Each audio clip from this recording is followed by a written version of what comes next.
is going on, everybody?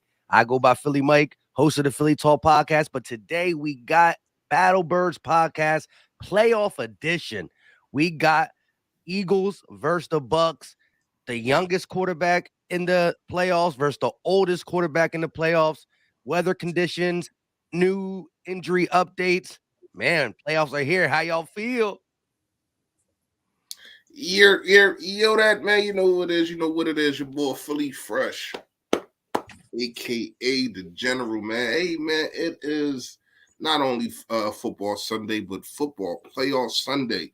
Let's get us a dub, man, to shut everybody up. You know what I mean? Let's get some pressure on Tom Brady. We're gonna dive into that. Go ahead, Steve. What's up, everybody? My name is Steve, Gay City Sports Channel. I apologize. The holdup was on my end, guys. Tampa Bay was trying to shut down my camera, but they couldn't hold me back. Hey, man. we got playoff football. It went from Spygate, Deflategate to Cameragate. I mean, they're pulling all the gates out. No pun intended. Gate City. Yeah, no kidding. Yeah, man, we got playoff football, guys. Like first year with a new head coach, first year with a new starting quarterback. We're in a postseason. Real positive achievement here. Yeah, you're right about that. Now let's get to some of these updates. So we heard yesterday that Leonard Fournette is not in and Levante David is in for the Tampa Bay Buccaneers. What is your general thoughts on their run game without Leonard Fournette, also not having Rojo, and then the fact that their defense is getting a playmaker, which I did read Steve's comment, and I agree. Who knows what percent he is out there. And if we get an 85 to 80% Levante David, he might just slow him down more than help him out. What is y'all take on that? I'll go first. Fresh.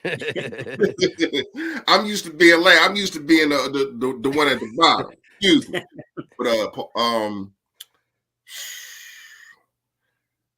Davis, I don't know how injured he is, if he's 100% or whatever the case may be. So I can't really, I'm not going to say can't, but I don't really want to touch on that situation because I don't really know his injury, number one. I don't, but I mean, a lot of people are not 100% right now. I mean, we can look at people on our team that's not 100%, but we're going to have to see about that. The Leonard Fournette one, that's the big one for me. Not having him, not having your guy that can do everything. And he has been better catching it out the backfield this season than I've seen in his whole career. And they use him more, excuse me. So that's a big one for Tampa Bay. So now what they're gonna have to go with the kid from that they got from the Rams, Michelle. They're gonna have to go with him. They got they're running Giovanni Bernard, Le'Veon Bell, and Keyshawn Vaughn. Yeah. And to me, I'm not scared of none of them. I think Leonard Fournette is probably better than all of them rolled in one.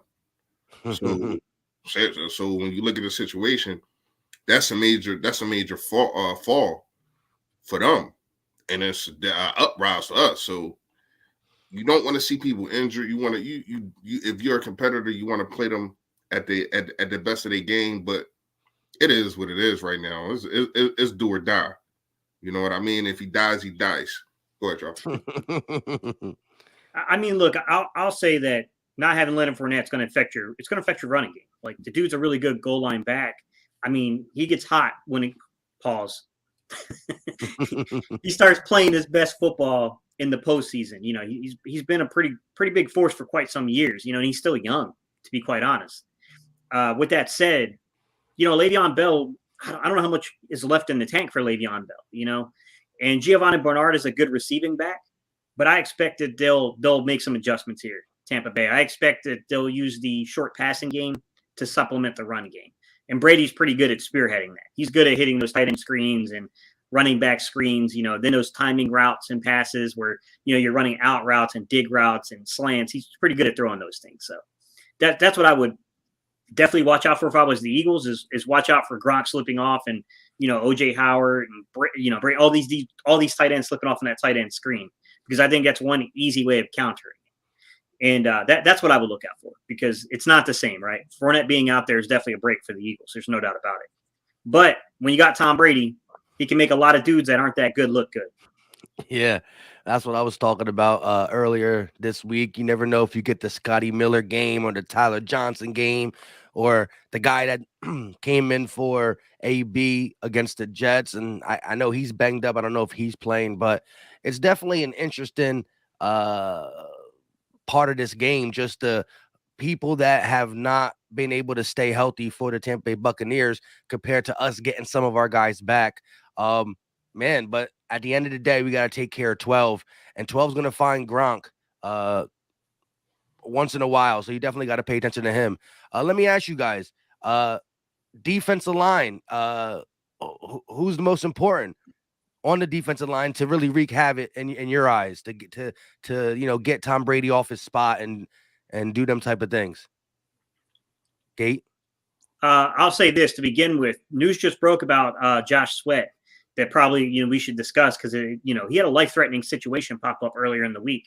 So I mean, it was a lot worse than what we were led to believe. But he was hospitalized on Tuesday, and they had to perform a procedure to save his life. Apparently, I didn't know all that. That's definitely news to me. So he's out this game. Wait.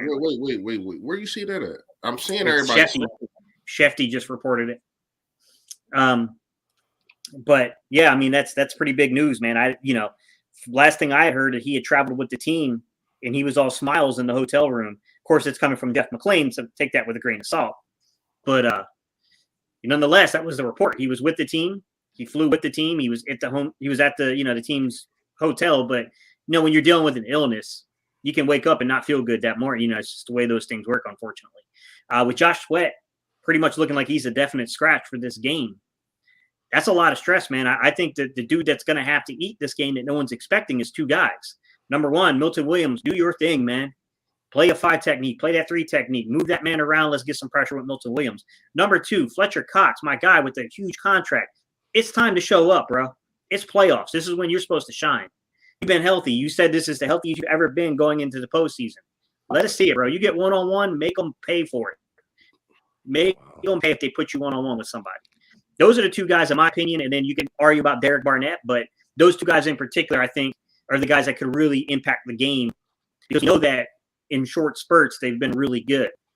Can they do it for the duration of 70% of snaps? Because that's probably what it's going to take today to knock Brady off that spot. Yeah, real quick though, shout out to Richard Kane with the $2 super chat. Pretty much jumping on where we at, talking about how we feeling about the D-line versus our D-line versus their offensive line, and no Josh Sweat. That's crazy though, life-threatening, man. I'm just happy he's good, to say the least. It did just pop up on Schefter. I was reading it, but go ahead, Sweat. I'm about to call you Sweat. Go ahead, Fresh. Go ahead, Josh Sweat, coming to us live. Yeah, go ahead and let us know how you feel about the D-line. Who's your guy that got to stand out? I mean, first of all, thoughts and prayers to Josh Sweat. Now, like, damn, I did hear something about him, but it wasn't nothing alarming. That's why no video was made by anybody or anything. But damn, this is a hurt piece, not only in the game, but hopefully he's fine in life, period. Yeah. My guy is the second guy that you named, Steve, and it's not even close to me. And it's so much that I went and I said this backstage with Mike. I went and I looked at the Seattle game in 2019. And dare I say, he was dominant in that game. It's a reason why Russell Wilson couldn't put up no points. And he was just dominant. We need that today. I need that today. I understand you saying you healthy and this and that. Like you said, prove it to us. Show us. Because we'll get a play out of you. We won't even get a series out of you, though. Like a dominant series. We'll get one dominant play. You get into the backfield, yada, yada, yada. I won't get a dominant series from you. And I definitely have not seen a dominant game from you. Today needs to be that day. And if not, then it got to be Hargrave. The pressure has to come from the middle. Brady is too good at sliding in that pocket. He can go right to left, up and down.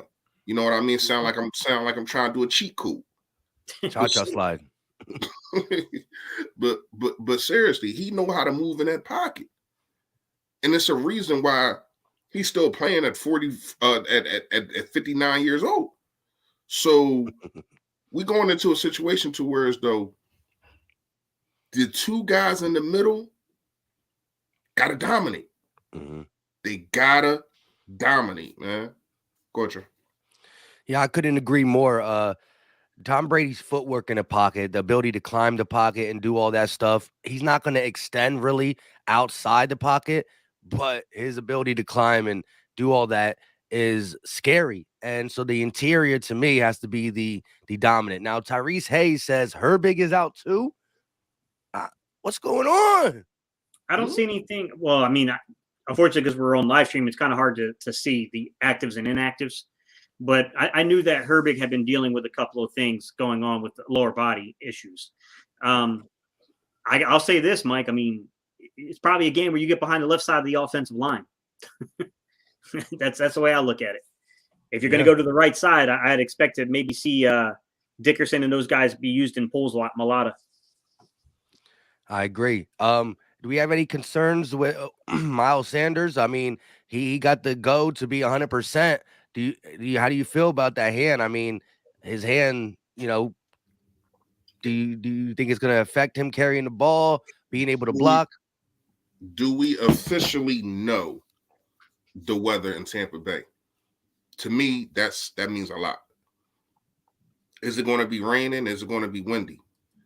Because trust me, I had a fractured wrist. Carrying that ball with a hand injury or wrist injury, any type of injury on the hand, it hurts because when you're holding the ball, you're putting so much pressure with your hands. So you're squeezing the ball, and it hurts so much when you have an injury. Now, if it's raining, I seen your videos, Mike, and I definitely appreciate everything you said about them Tampa Bay having to throw the ball and especially with Leonard Fournette out, so it goes into the Eagles' advantage. But I'm more scared of Miles Sanders running the ball in those situations if it's raining, because that ball gets, especially if it's supposed to rain how they saying it, that ball gets super slippery, man. That leather ain't nothing to mess with. So I do want it to be raining for one reason, but then I don't for another reason, because I don't need him to putting that ball on the ground. We had to not play perfect, but a flawless game. We can't have these turnovers, these stupid penalties, and we're going to get into some of that later on. And we know Miles Sanders is known for putting the ball on the ground. Let's not try to act like he's not. So I just hope it don't rain. I ain't gonna lie to you. I hope it don't rain, man. And it's for multiple reasons about his hand. Go ahead. Yeah. I mean, I think the big thing here is that, depending on the severity of the injury to the wrist and the hand, they're going to swipe at it. They're going to go for it. Probably a good sign. I didn't see a cast on his hand earlier in the week during practice. So, but we're talking 3 weeks removed. That's tough, man. That's really tough. I don't know. I mean, if I would suspect that Tampa Bay is going to go for that hand early in the game just to see where he's at from a physical standpoint. I mean, it's what I would do. If I'm the defensive coordinator, I'm telling everybody, hey, man, if he runs inside zone and you can get in there and stack him up, go for the hand, swipe as hard as you can, try to punch that ball out. We'll see. I mean, I'm hoping that he's ready to go, and that maybe the severity of the injury wasn't quite as bad as maybe we were led to believe, but it had to be somewhat serious because it did require some kind of surgery, if I'm not mistaken, right, guys? Mm-hmm. Hey, real fast, Dope 72 D Dubs. He only has one fumble that's been recovered. He put the ball on the ground a couple times this year, more than a couple times this year. So I just want. Yeah, that's a problem that goes back to college with him, honestly. Yeah. The issue with fumbling. See, yeah, I agree. I do think hopefully his hand holds up.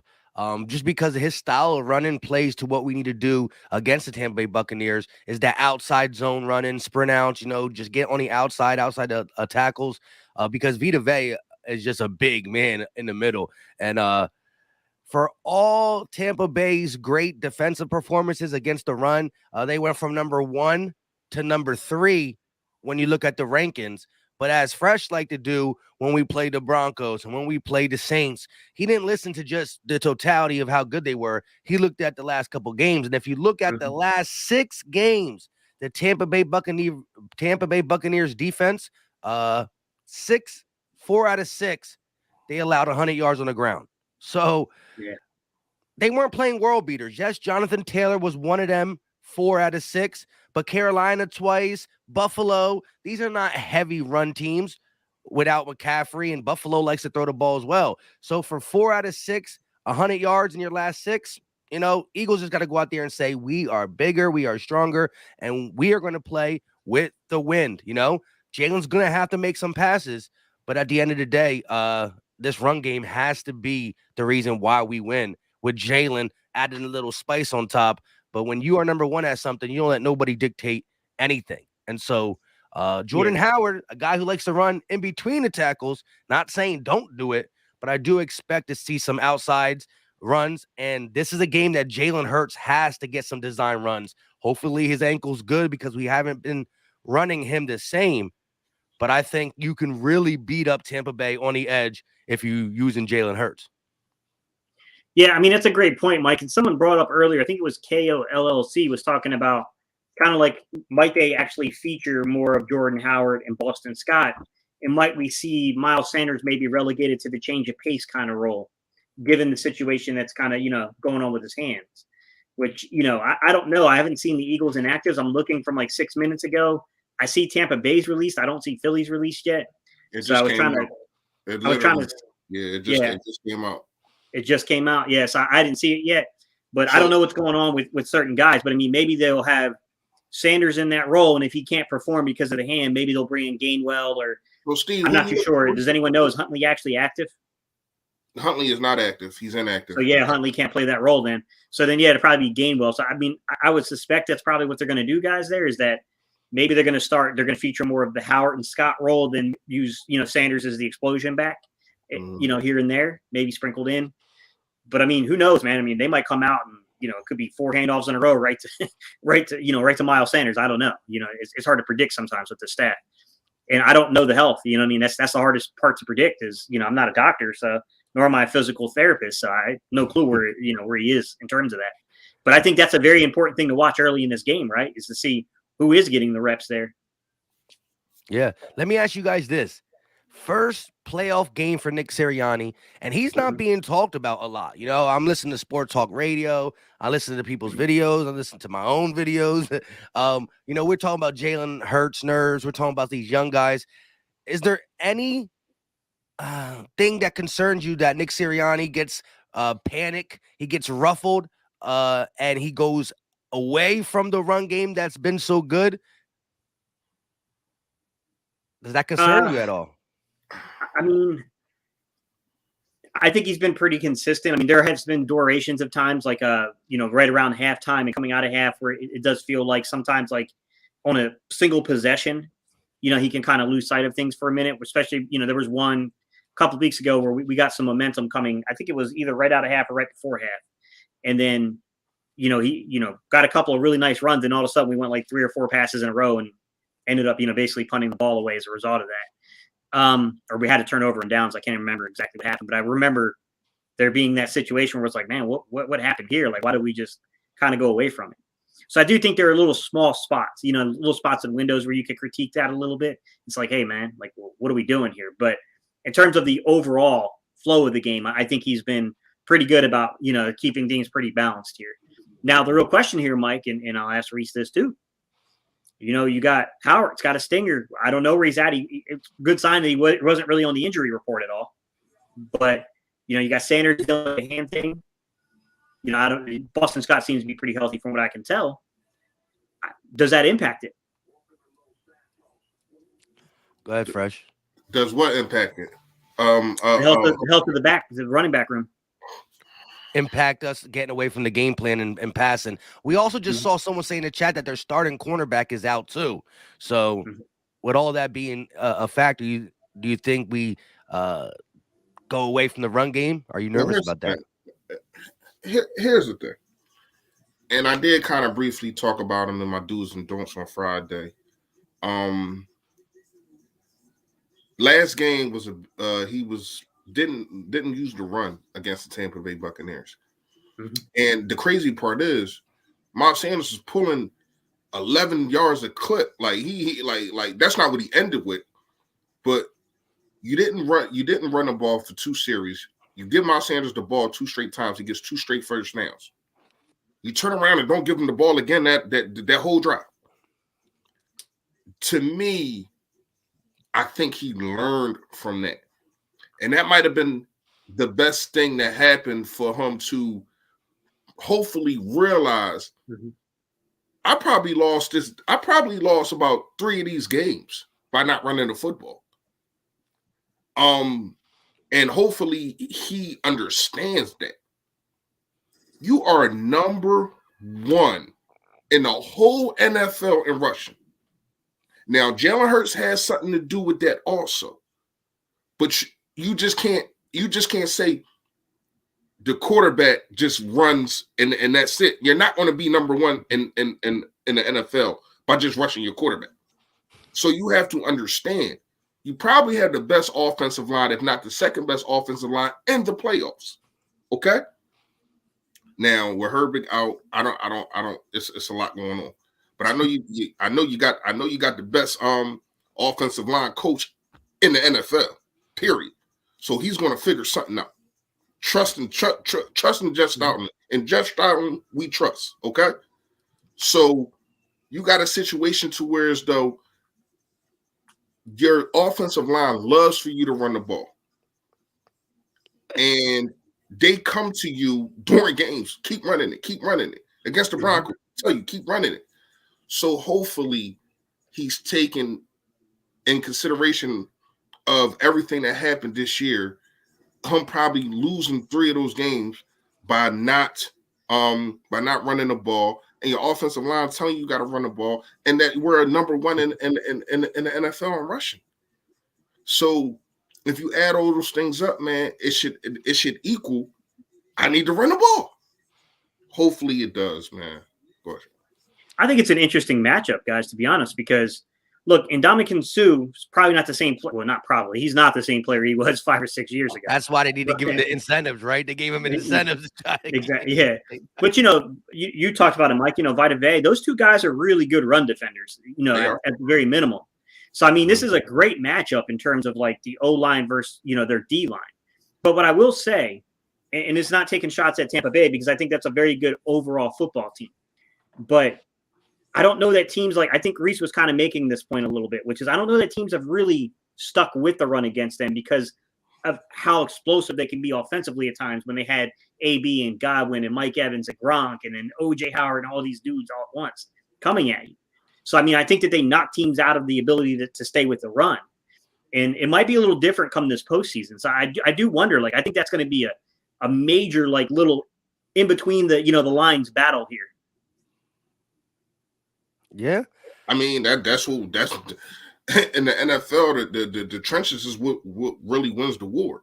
You know what I mean? The skilled players can win you a battle, but the trenches really win you wars.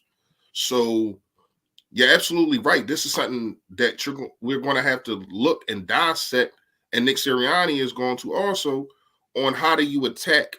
Am I going to wham block them?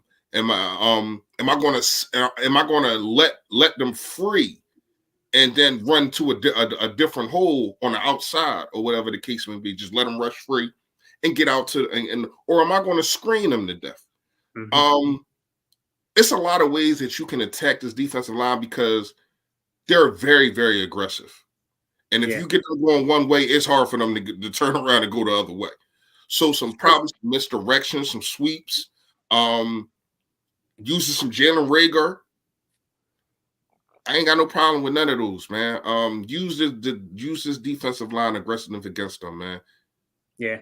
You know, and you talked about misdirection. I thought Nick did a really good job of playing off that cross zone early in the season out of 13-man personnel to where he got defenses absolutely scared. We were going inside zone. He hit them with that cross zone look and then slipped out one of the tight ends for an easy dump off that would turn into 15, 20-yard plays. Yeah, and and I would love to see that level of misdirection and that level of, just kind of, just messing with the defense's eyes. That's really what I love. He's also in that same 13 personnel. He's using a lot of those pick routes too, and I like it. I like it a lot. Real quick though, shout out to John W with the $5 super chat. He said, "Fly equals fly. Get them Bucks a Hertz donut. I want to see them in Green Bay. Go Pat, go." Hey, I agree. Let's get them a Hertz donut. And let's take that long ride to Lambeau, right? Let's take that long ride to Lambeau. It's a crazy look. Regardless what happens today, at 1:00, this Philadelphia Eagles team definitely responded in a way that we all could be proud and feeling good about next year. But I really honestly think the Eagles have more than a puncher's chance. When you look at the sports book and stuff, the 8.5, I just don't think, Tom Brady and this team, it's because of Tom Brady that this Bucks team is this highly favored, because this is not the same team, right? It's not the same team via their defense and their offense. And I do think the Eagles are coming in smelling the blood. Jonathan Gannon, though, we haven't talked about him. I know we all have our worries throughout the week. Gate does a live stream every morning, and I know he's talked about it as well. What is your take on Jonathan Gannon coming out there and learning from the last matchup, learning that, Tom Brady's going to be able to pick you apart? If there's anybody who can dink and dunk and pick you apart the best, it's going to be Tom Brady. What is your take on just how we come out and play this Tampa Bay Buccaneers offense? I'll be honest with you, Mike. That's the part of the game that's hard to predict. And you know what I mean? Like, I don't know. I mean, in some ways, what Gannon does, it's what you need to do to stop an offense like this. But here's the problem. Tom Brady's going to take those 12, 13 play drives. He's got no problem driving the field on you. To me, the defining factor is when you get them down to third and long situations, can you get this defense off the field? If they get inside the red zone, can you keep these guys to a field goal? Because if they're putting up 7 points, it's not bend but don't break. That's just straight break. It's not the first time we've expressed that sentiment on the show. And Jonathan Gannon is the guy that scares the crap out of me, because I know the league loves this guy. They think that this is a brilliant defensive coordinator on the horizon. He's a very inexperienced play caller, and you can see that in his game management at times, to where he'll make some boneheaded plays from a coaching perspective where you're like, what is going on here? Like, no, bad. This was really bad game management for the situation. With that said, I've seen the Eagles give up on a guy too early, and that guy just won a playoff game. Well, he's won plenty of playoff games, to be quite fair. But Sean McDermott just had a really impressive beatdown in New England, and we gave up on Sean McDermott before we should have. Now, I'll be fair about this. McDermott was in a no-win situation because the dude was tagged to replace Jim Johnson. It didn't matter who that dude was, man. The city was going to be against him. Even though McDermott was, he's not really a disciple, because I think their defenses are slightly different. But, he was coming out of that coaching tree. And that's my fear with a guy like Gannon is like there's a lot of good defensive coordinators that are floating around there. I've talked about Patrick Graham. I like Patrick Graham a lot. Although if you looked at the numbers, you're like, hey, why do you like that dude so much? Because it's what's on the film. It's what he did with a pretty kind of defense there. I know if you put that guy with some actual playmakers, he's going to be really good. There are some dudes out there that got names, Mike Zimmer got the name, you know what I'm saying? Like, there are dudes out there with really, really good names. What's his name? Got released from Denver. Got fired from Denver. Fangio. Yeah, Vic Fangio. Vic Fangio, I respect the crap out of him. Yeah. It's a tough situation, right? Because those dudes are all experienced. They're all experienced. You know that you could depend upon them. But, this is Nick's guy. The organization loves this dude.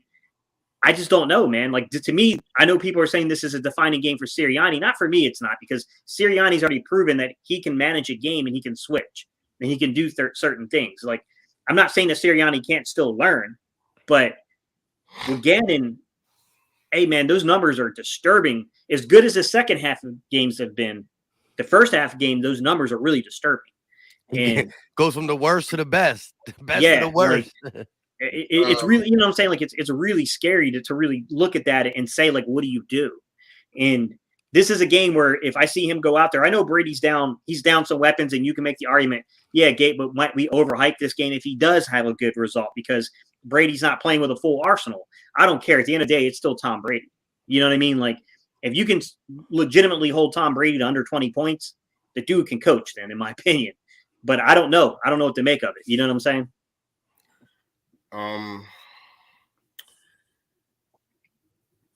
Gannon has made some improvements.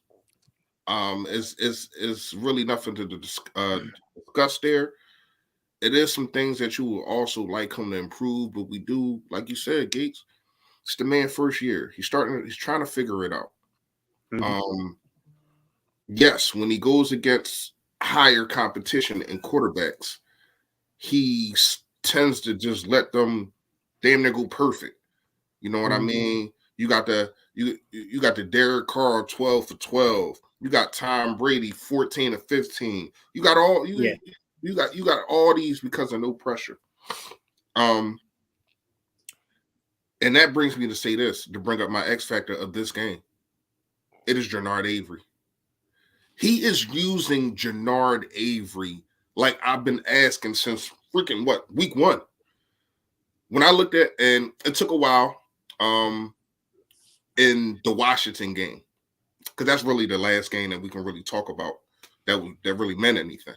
Mm-hmm. So the Washington game, I was there, but I watched the game again when I got home. The second half, the way that he's moving these pieces on his line, he had one play, he had Fletcher Cox on the outside, he had a Hargrave in the A gap, and he had Josh Sweat on one side, and he had a Jernard Avery right in between Fletcher Cox and Hargrave. The way that he's using him, he sent Hargrave, but Fletcher Cox stood back in coverage. Mm-hmm. So it's messing with, because they probably was swinging protection towards Fletcher Cox's side or Hargrave's side. So that left the middle open for Jernard Avery. Mm-hmm. These things, even if your offensive line is good, if they're not communicating, these things can get your quarterback in trouble, because you don't know who's coming, you don't know who's blocking. And I seen another one. He brought up Ronnie McLeod to blitz, but once again, he dropped the defensive. He dropped the defensive ends, and Ronnie McLeod wasn't Ronnie McLeod. No, it was. I'm sorry, it was Avonte Maddox came on a blitz. So I'm looking at things that I have not seen in the beginning of the season. He is growing as a defensive coordinator, and it took it to me. I want to say it kind of took too long for my liking, but we here now. If you get it, then get it. If you know what you're doing and you see what's working, now I've been asking for these things, but he's finally doing it, and it looks like they're working. So to me, what he has been doing has been better, but the quarterbacks have been lesser talent. The last good quarterback we faced was who? If you want to think about Herbert. it. Exactly. And we lost that game in overtime because they went on a 7-minute drive to end the game. Yeah. No, not in overtime. Fourth quarter, yeah. Fourth quarter, but I mean, sorry, yeah. So same kind of impact. Yeah. Yeah, that's what I'm saying. To game tied, they went on a 7-minute drive to kick a field goal to end the game. You cannot let these things happen. And this was against a guy in Herbert that went from in the first quarter, he was like 9 of 10. Oh yeah, something like that. Yeah, that's what I'm saying. So hopefully, him finally playing another quarterback that's upper echelon. Well, really at the top of the echelon. Ain't no upper.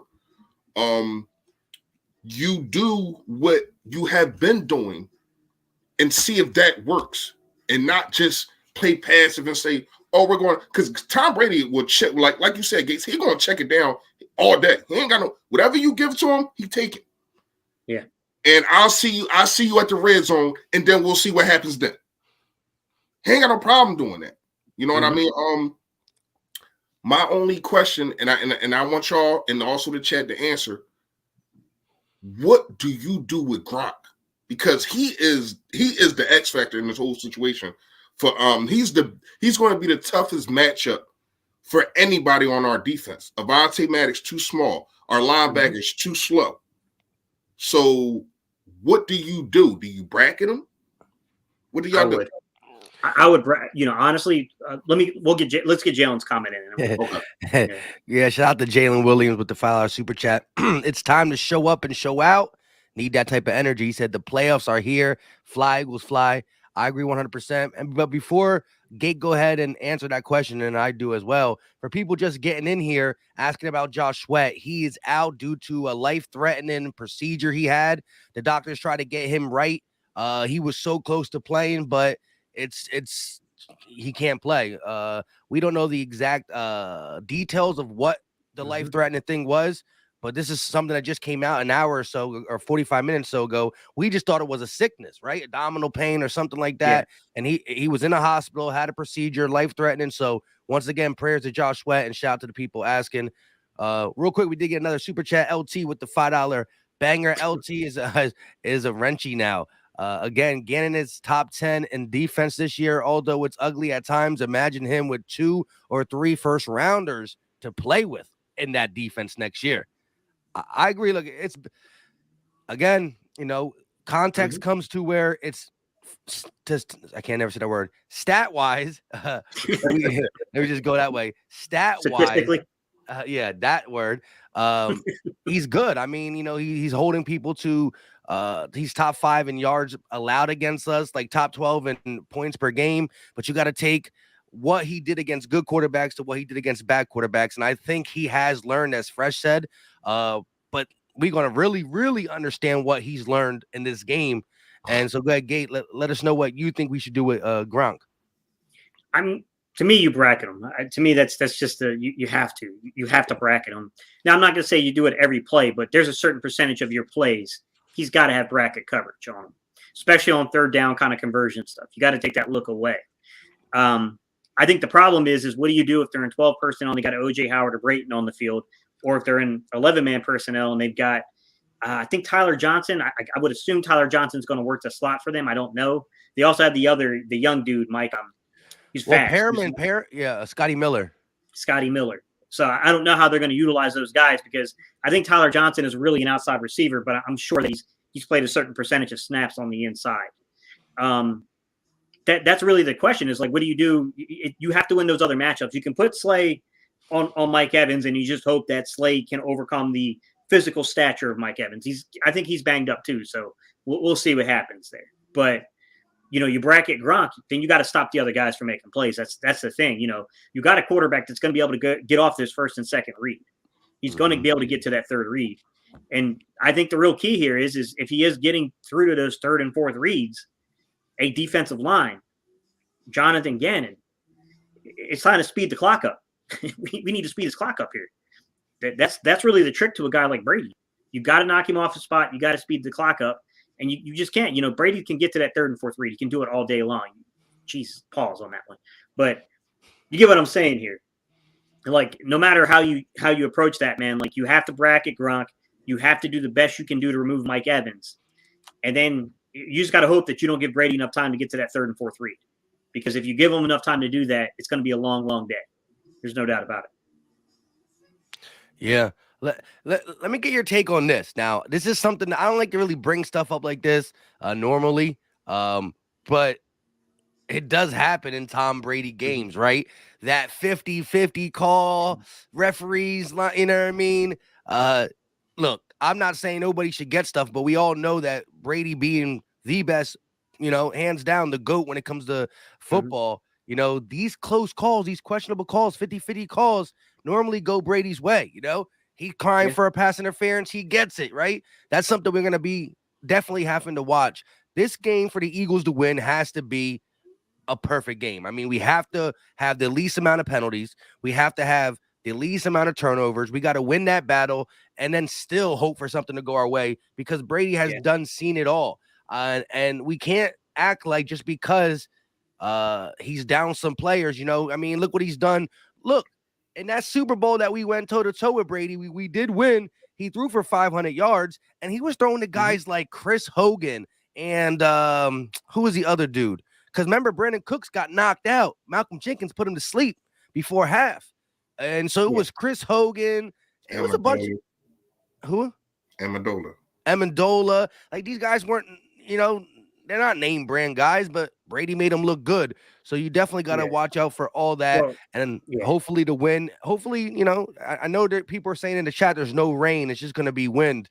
But it is what it is at this point. Well, I mean, look, I'm not trying to be. I see your comments, Russ, but let's call a spade, my guy, because there's nowhere you can take this conversation. You guys, the NFL is literally one step away from wrapping Brady into bubble wrap when there's an interception and a referee gets between Derek Barnett and Tom Brady, which is legally allowed to block him on that play. My guy, that's Charmin soft, straight toilet paper soft, bro. Let's call a spade. Yeah.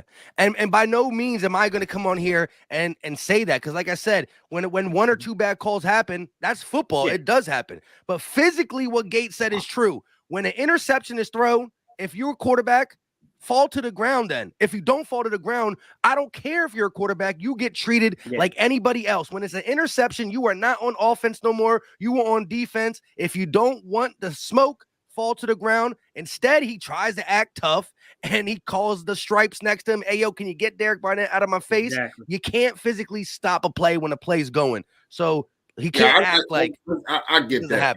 I'm gonna need Derek Barnett not to even put himself in that predicament. Who? Derek Barnett. Hey, what do you mean? You don't want late hit Barnett out there? No, don't even put yourself in that predicament. Like we know this going into it. You can't get mad at something that you already know the answer to. You know what I mean? Like if Mike, if you call me yesterday, like, man, it's crazy, I had to pay all my bills, I ain't got no money, and I call you the next day, Mike, can I hold something? Bro, I ain't got no money. And I'm mad. I'm mad at you. Like, you can't be mad at things that you already know the answer to. Like, don't even, you sitting there playing slap hands with the dude, and like don't even. And I just watched the game the other day, so it's fresh in my mind right now. But the rest definitely been horrible this year. I mean, I don't know if y'all seen it, but those dudes that did the Bengals game, they can't ref for the rest of the playoffs with that horrible call that they did. That was crazy. I ain't never seen nothing like that. So they basically reversed the rule. They just basically overruled an actual rule from the player. That was y'all all three of y'all get together. Y'all don't know the rules. Once the whistle was blown, everything is dead. It don't matter if the ball's in the air. It's dead. Like, how do you not know that? But anyway, that's one of the craziest things I've ever seen. I don't think Oakland was going to win anyway. I know the score looked closer than what it was, but they still was kind of like dominating them, like for real. But hey, they can make that argument. I know I would be if that was us. I'd be making that damn argument. Kush, are you really in here trying to bring the energy that we lost to the Giants? Didn't you guys get smacked? Not just lost, got smacked by the Washington football team. Who? Come on, bro. You better move on with that trash take. Who you talking about? We lost to the Giants. Y'all lost to the Washington football team. Both of them are not in the playoffs. It is what it is. Somebody said that, we're really talking about, like he just said, y'all lost to the Giants. Like we shouldn't be talking about playoff football. We're here. I don't know who your team is, but shout out to Drew with the $2 donation. He said pressure and running the rock. Keys to victory. Don't got to get too crazy. Just do what you need to do. Pressure is going to be big. We haven't been able to get pressure. We're one of the least, we blitzed the least in the NFL, but I think I do think Gannon has been sending more timely blitzes, and I think you're going to need to see him.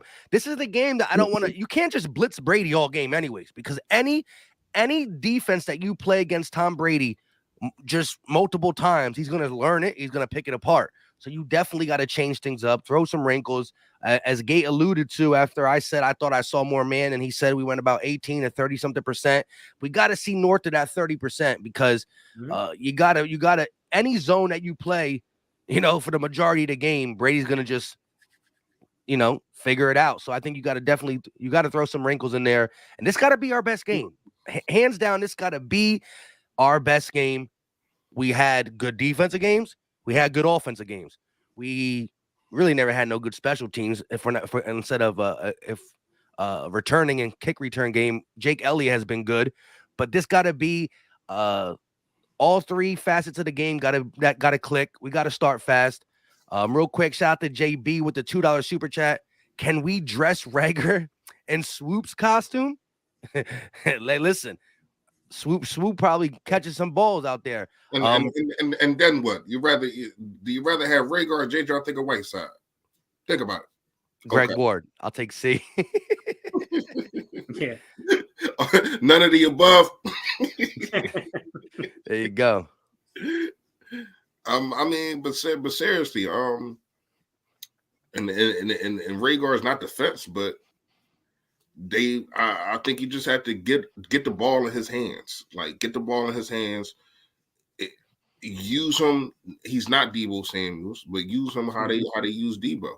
You know what I mean? Line him up in the backfield sometimes instead of having Slay back there run around for no damn reason. At first, I thought it was cute. It was cute to see him out there doing motion, but then you do nothing with him. So I don't understand what that's for. You know what I mean? Instead, you can have one of your supposed to be playmakers back there doing these kind of things and probably give them the ball. So, I was like, John Hightower's hurt. He's out. Yeah. Let me ask you this. The crazy thing is that when you look at Hightower, and Mike, I'll let you go right into this one. Hightower didn't get elevated. They put was it Keyshawn Johnson up? Keyshawn. Like, Hightower can't get that job back. I mean, I don't know what he's doing over there. What are you doing, Hightower? Because I saw some signs of at least separation in his couple games in the beginning of the 2020 season. He had a case of the Aguilars or the Regulars, or as Philly 500 would say. To me, look, I think we need to see Greg Ward Jr. Low key, he's been given the least amount of snaps when you look at Devontae, Quez, Rager. Then it goes to Greg Ward Jr. He's made big catches down this stretch, right? Two of the last, if you look at Jalen Hurts' best 5 throws in the last 5 games, at least 2 of them were to Greg Ward. Clutch throws on third down, back shoulder touchdown. So Greg Ward has been rising to the occasion. He's not a name that people are like, oh, watch out for Greg Ward, but he has something of that Jason Avant skill set in a sense that, you need a conversion, you need a big play. Somehow Greg Ward's there. He's not going to get you yak. He's not going to do all this stuff, but he finds the right time to shine, and we're going to need that in this Tampa Bay game. Real quick, shout out to Christian T with the $5 super chat. He said, prayers out to Sweat. But how do you guys feel about Milton Williams playing defensive end? He played pretty good against the Washington football team. I'm going to let Gate take this one first. He's definitely the Milton Williams guy. But listen, wherever you're watching this, we got 555 people watching. We are live on 3 channels: Philly Talk Podcast, Philly Fresh's channel, Gate City's channel. We drop Eagles content, good or bad, ugly or sad, or happy or sad, all week. So subscribe to the people's channels and hit the like button wherever you're watching it. It is free. It helps the algorithm, whatever that dang word is.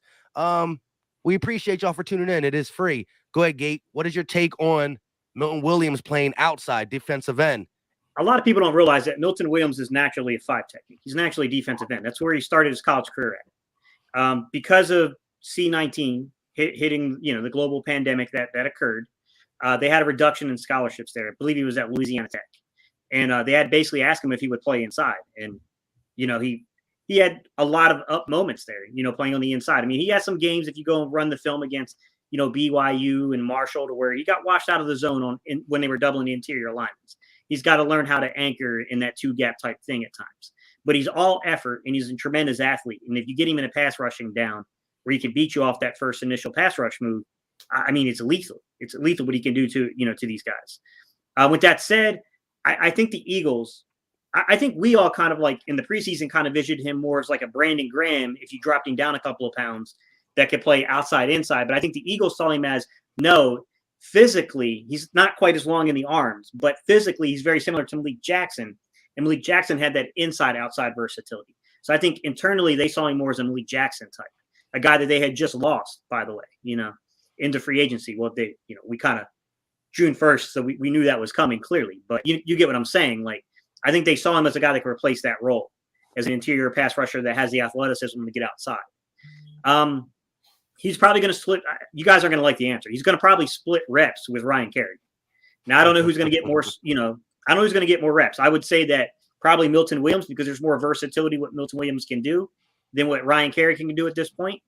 But I mean, that's the honest answer, guys, is that he's going to play probably some 3 technique. He's going to play probably a lot of 5 technique with Milton Williams being out. And then you'll probably see him split reps with Kerrigan on the outside as a 5 technique. The other guy is Theron Jackson. So, I mean, at least you got 4 healthy guys coming out there that are at least, they're not starters, not all starters, but they're all guys that have played at least 200 some snaps on the season. You're not guys getting their first game action per se. You know what? Going through my head as you were saying what you were saying, Gates. Mm-hmm. We gotta draft a defensive end in this upcoming draft. Because I mean, when you look at it, we're talking about we lose one guy, and we're talking about having a guy that's kind of converted to DT that used to be a DN, and he's really not a DN, but he might be a DN. And no, get a freaking DN. I like Milton Williams, but like you said, to me, he's not a guy that's supposed to be on the outside all the time. You want to know why? Because of his size, he cannot bend. He cannot get under these tackles and go around. So a lot of the pressure, now this is good that we're facing Tom Brady and we don't have to worry about him getting on the outside. Mm-hmm. So a lot of the pressure does need to come from the middle. So that's a plus there. But I'm just saying he's not a defensive end. And a lot of that has to do because of his size. And it's hard for that guy that big to be able to bend and get around a tackle. That's what a lot of defensive ends do. That's how they eat. Ryan Kerrigan, can you record a stat for us, please? Okay. I think you got a 000. What's going on? You got no. I think he got a tackle now. I think he got one. I think he got a running back hit. He ain't got no damn tackle. He got no tackles. You got no pressure. You ain't got no set sight. Now he might have a tackle. I don't know. But it took him 10, 12 weeks. Dude, can you do something for us pretty please with sugar on top? Like, what's going on, man? Nobody in the league wanted to sign you. We gave you a chance, and then you treat us like this. It looked like you ain't going to be. It looked like you're not going to be in the NFL next year. I don't know, man. Maybe we should have hired that Vinny Curry again or something. I don't freaking know. But we do find ourselves in a position to where as though our defensive end depth is abysmal. It is. And let's not talk about the guy on the other side. We understand Brandon Graham was supposed to play for us. But you talk about the guy on the other side, he's not dominant either. Yeah, he's a first-round pick, but he has played nowhere near one. So the defensive end situation coming into this game is not good at all. And that's kind of scary right now. When Gate City was breaking down everything he said about Milton Williams, I just thought about how much a loss that Josh Sweat is. Yeah. Because you don't have no other guy, for real. You don't. Go ahead, Charles.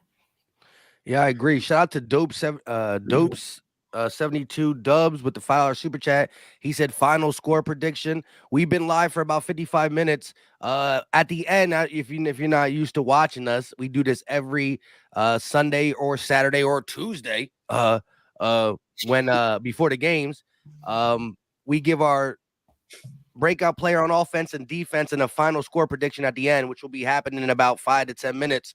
So if you can hang in there, we got you there. Shout out to LT with the $4.99 super chat. He said they need to use Rager as a RB because he's very fast and use Gainwell as a slot receiver. Quez and Smith on the outside. I definitely like the wrinkle of using Gainwell as a pass catcher. I definitely like that wrinkle. I think it needs to be shown, and what better time to do it than the playoffs. Again, I don't think they'll ever line up Rager in the backfield like a running back, but we do see them try to force the issue with that wide receiver reverse.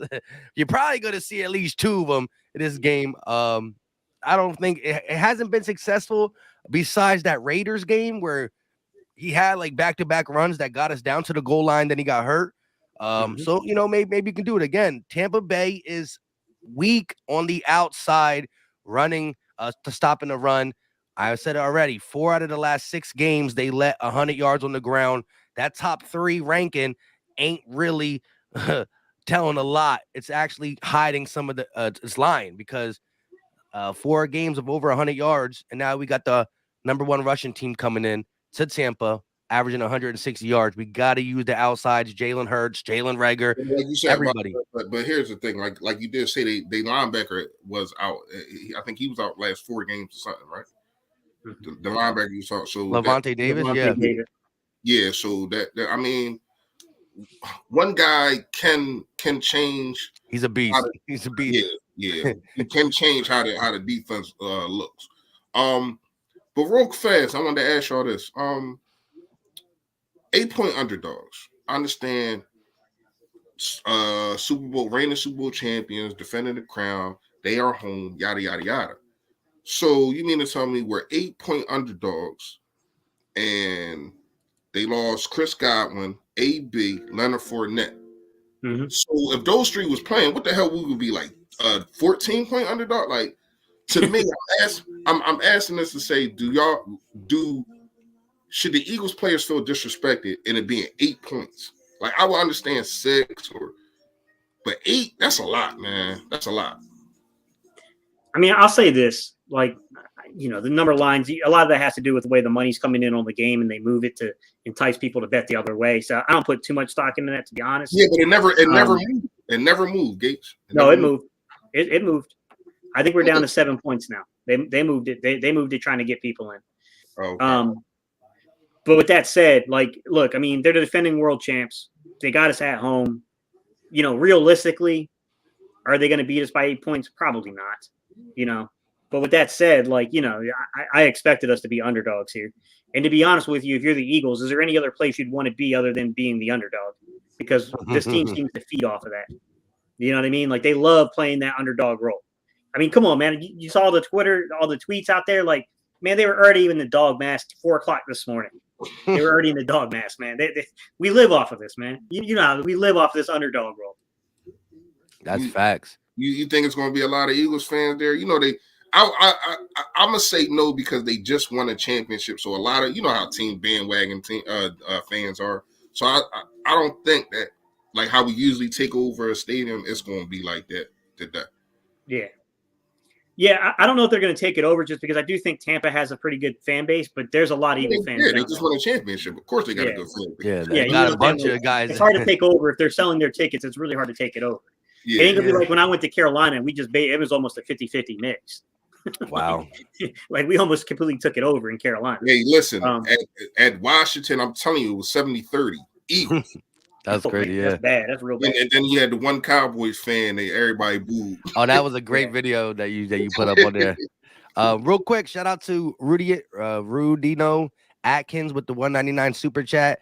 TJ Edwards and the linebacker play will be important today. I gotta agree. We're definitely gonna need to see that, whether it's Jannard Avery as one of his X factors blitzing from the linebacker position, whether it's Singleton with an open field tackle that you must bring down, whether it's Keyshawn Vaughn or Le'Veon Bell or Giovanni Bernard, and most importantly, whatever linebacker is helping cover Gronkowski. And you see how I said helping, because he shouldn't be matched up one-on-one, whether it's TJ Edwards, whoever's helping in the bracket situation, they got to be on their P's and Q's. Brady gets the ball out fast. He's going to look at Gronk. He's going to look at Brate. He's going to look at OJ Howard. I almost said Simpson. Shout out to Jersey Boy with the $5 super chat. He said, great learning experience for us. Young Bucks on the offense need to impose our will. Vets on the defense got to step up. Eagles will win 24-20. And as we get to this score prediction, which I like that one, I'm going to have to steal that one. Let us know in the chat who your offense and defensive player of the game is and your score prediction, because we about to close out. One more super chat from Miguel. He said, well, shout out to the $3 super chat. We got to make Brady uncomfortable all day long. Fly, Eagles, fly. I agree. Do not let number 12 get in his comfort zone. With that being said, who want to go first with the breakout players? Oh, man. I'll go first. All right, here we go. Let us know in the chat. I'm going to go offense because I'll never, ever go for offense first. I'm going to go offense first. Trying to switch it up. It's Jalen Hurts. I think this is Jalen Hurts' game. It's Jalen. I think this is the game, man, because we don't know what's going to go on in the running game. But you know who can make things really hard if you start crashing down, trying to knock the ball out of Sanders' hands? Jalen, when he's zone reads you to the outside. Mm-hmm. I think this is going to be Jalen's game. Defensively, this is a tough one to pick defensively, man, just because I don't love the matchups anywhere. You know what I mean? Like, I like Slay's matchup because Mike Williams is still a little beat up, but I don't love Devontae Maddox, on Gronk potentially. So I'm gonna say it's got to be someone along that defensive line that's going to have to really stand out in this game. It's going to have to play well, and we're already down Josh Sweat, which I know 2020 is mad because that was his prediction. So I'm gonna say I'm not going Derek Barnett, bro. I picked him like 3 times this season. He goosed me all 3 times. We're not going Derek Barnett today, guys. You know who's going to get there, I think, today? Javon Hargrave. Where you at, Javon? Let's go. There you go. That interior pressure. Shout out to JB with the $2 super chat. He said, I need that wrench. Reese, I need that wrench. I already got him. It's already there for you, brother. You asked for it, you shall receive. All right. So Gate got Jalen Hurts on offense and Javon Hargrave. Hey, quarterback playoffs. If it's different rules in the playoffs. That's a scapegoat, man. Hey, would you all right, go and pick Rager? Set the chat off and pick Rager. All right, what's your hell no? What's your score, man? I remember I picked JJ. I think a Whiteside before, so yeah. All right, I was gonna pick 31-28, but since I'm seeing Buck fans trying to chime in with 57-3. I'm going to just go ahead and make up ridiculous numbers, too. 96-3 Philly, since we just going to throw out junk numbers. I love it. Got to play fire with fire. So let me get this right. You picked a scapegoat as your quarterback, and then you gave the most obscene score you could ever do possible. Come on. This might be our last 31-28. This might be our last pregame this year, man. Come on. Don't say that. I said might be. I mean, it's 50-50. It's 50-50. I know. I hear you. But all right. Let me get y'all some real predictions. You know what I mean? I'm gonna go with the score first, man. I'm not gonna lie to you. I think Jake Elliott kicks a field goal to win it. I am going to go 25-24 Philadelphia Eagles. Jake Elliott kicks a field goal to win it, man. All right. So, offensive player, man. I think Devontae Smith eats. In his first, I got him over 100 yards and a touchdown in his first playoff game. Defense. You said Devontae? Huh? Yeah, Devontae Smith, yeah. Defense. I'm going to go with my X factor. I think he gets a sack and a half, and I think he makes it uncomfortable for Tom Brady, but they got to do it early and often. But I'm going to go with Jannard Avery, man. I've been seeing some things that Jonathan Gannon has been using this kid, and I like it a lot. I like how they've been using him. It's just been in the second half. I need it done in the first quarter. You gotta throw the kitchen. You don't gotta throw the kitchen sink at them, but you can throw some cabinets, some forks. Probably a refrigerator here and there, like the toaster. You know what I mean? Like, you don't gotta throw everything at him, but you gotta throw some things at him all the time. You gotta continuously put pressure on this guy. It should be none of that I don't even care if it's 3rd and 15. It should be none of those dime packages to where as though you're just sitting back and trying to have a guy catch the ball and rock. No. You try to get pressure on Tom Brady as much as you can. Go ahead, Charles. Yeah, so shout out to Real Talk Perez. He's a Bucks fan. He dropped a $2 super chat. He said, "You have no chance. Send the link if you want to know why." Listen, I'm not opposed to talking to the ops. We do that all the time with a lot of content creators. First of all, However, I'm not talking to no dude that got. First of all, look at the teams that he likes. I want to talk to you. Look at like who likes the Lakers and the Mets? Professional front runners. Are you freaking kidding me? Well, look, at the end of the day, I know that's your guy. I'm messing with him, man. Yeah, but it is definitely a weird. He all over the globe. But with that being said, the Bucks are the better team. We are underdogs for a reason, but I don't think there's no chance. And if we were going for at least 20 more minutes, I'll let you come on here and say your piece. I did a call in the other day, and a couple Buck fans came on. It is what it is. But shout out to you, Real Talk. I'm definitely going to want to hear what you got to say after the game, win or lose, especially if you guys lose. We coming. Shout out to DT. Cowboys. Go ahead. We got a Cowboy fan over here with a $5 super chat. He said, "Mike, I'm going to need Philly to cover for that big Bredsky." Hey, I mean, we going to try to do you a favor. You know what I mean? I'm hoping, hopefully the 49ers win. Well, listen, but here's the thing. If he playing a ticket, I'm pretty sure he picked Dallas, and so he gonna lose his ticket anyway. It don't matter. It don't matter anyway. The 49ers are gonna win. That's gonna be a good game. It is gonna be a good game, and I'm gonna be smiling from cheek to cheek. You hear me? Yeah. I don't know, man. I mean, San Francisco is definitely the more physical team, bro. But at the end of the day, they got Jimmy Garoppolo playing quarterback. Yeah. I get it. I understand that, but Dak Prescott hasn't been playing better than Jimmy Garoppolo, other than when he played a bunch of our backers. For real. He hasn't been playing good. I'm kind of mad that we got his confidence back up, because I know it was backups, but he looked really good doing it. So sometimes that's all you need. I mean, but to me, that's embarrassing that y'all was celebrating like that against 4 stringers. Like, come on. Are you kidding me? Yeah, he was. We played a preseason game. Y'all played like y'all was trying to get into the playoffs. Like, come on, man. That was embarrassing, man. That was embarrassing. Before we get out of here, I don't know if y'all did it. I didn't have a chance to. But did any of y'all dissect what the Saints did for them to put up a donut? Like, I don't know if Tom Brady ever been shut out, but put up a donut. Did any of y'all see anything that sticks out that the Philadelphia Eagles should take from the Saints? How they held Tom Brady to 0 points? They got to win one-on-one matchups. That's what they did. Their defensive line just kind of took over the game on them, to be honest. Yeah, and they were just physical. Cam Jordan and all, and what's the other kid? I can't remember the other kid. Yeah, the defensive line just straight up took over the game on them.